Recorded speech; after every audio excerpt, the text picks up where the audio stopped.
Some of you know that I've been complaining about how the schedule has played out for the NCAA tournament this year. I didn't, in particular, like the fact that they played Elite Eight games on Monday and Tuesday as opposed to the usual Thursday, Friday, Saturday, Sunday setup, right? So usually we figure out who's going to the Final Four on Saturday and on Sunday, somewhat more of a normal schedule as opposed to going out and trying to remake that schedule on the fly, which is what the NCAA did this year. And as you break down the situation, the numbers collapsed in a massive, massive manner for the games. Gonzaga, USC, and Houston, Oregon State.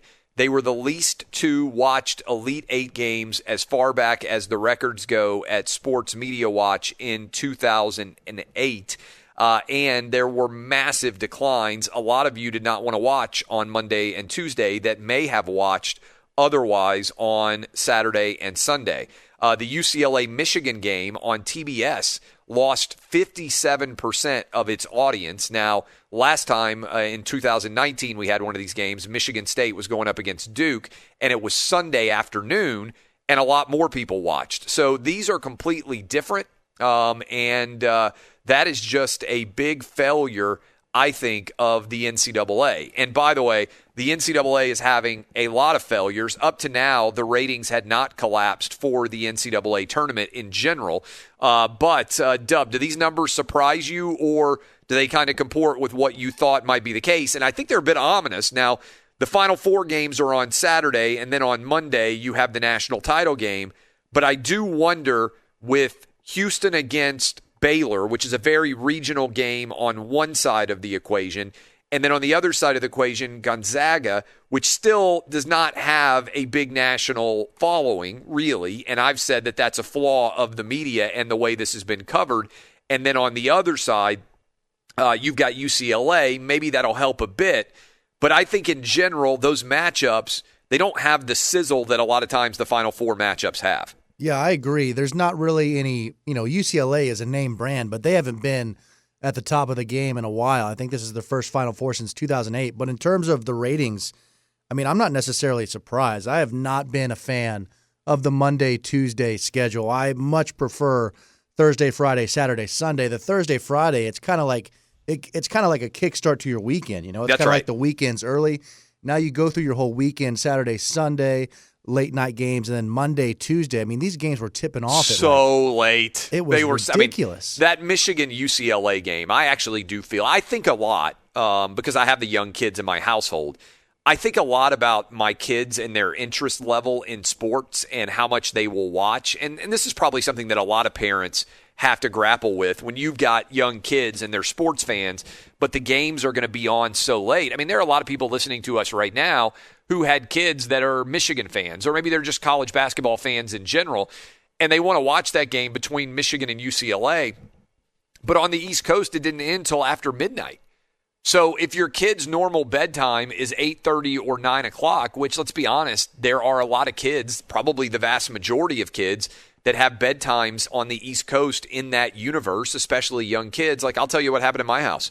On what day was it? Wednesday morning, yesterday morning, my 10-year-old comes downstairs and he immediately gets his iPad to look up the highlights, and he says, "Dad, UCLA beat Michigan? Oh, man, that must have been crazy, the end of that game." And I was like, yeah.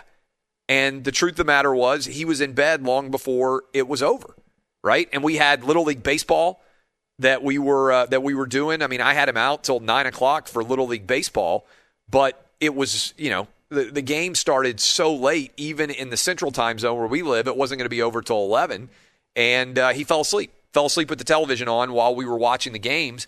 And if that game had started at a normal hour, or certainly if that game had been played on a Saturday or Sunday, I think he would have watched. Now, what's the long-range impact of that? I think it's a great question, because if you look at the audience that watches sports on television, it is a rapidly aging audience for all sports. Now, there are lots of kids who watch highlights on Instagram, or they watch highlights on YouTube, or wherever the social media might be. But it's hard to monetize that compared to the person who's going to sit down and watch a full game. And I do think that changing the times when all these games happen does impact in a big way the kids and what games they watch. And look, it's going to happen again on Monday because whoever's in that national championship game in college basketball, that game's not going to start until 9 o'clock Eastern. And they're going to be, that's a little bit better than what we saw on Monday and Tuesday. But I think they lost a massive amount of kids that would have otherwise watched. And ultimately, if you lose kids, you're losing the future fan base of your sport, because I can sit around and talk about a lot of games. In fact, I did it on yesterday's program. I talked about what happened in that UNLV against Duke game back in the day. I talked about UNLV winning the title. I'm 11 or 12 years old, 5th or 6th grade kid that remembers those games very well and sitting and watching them and seeing what was going to happen as a sports fan.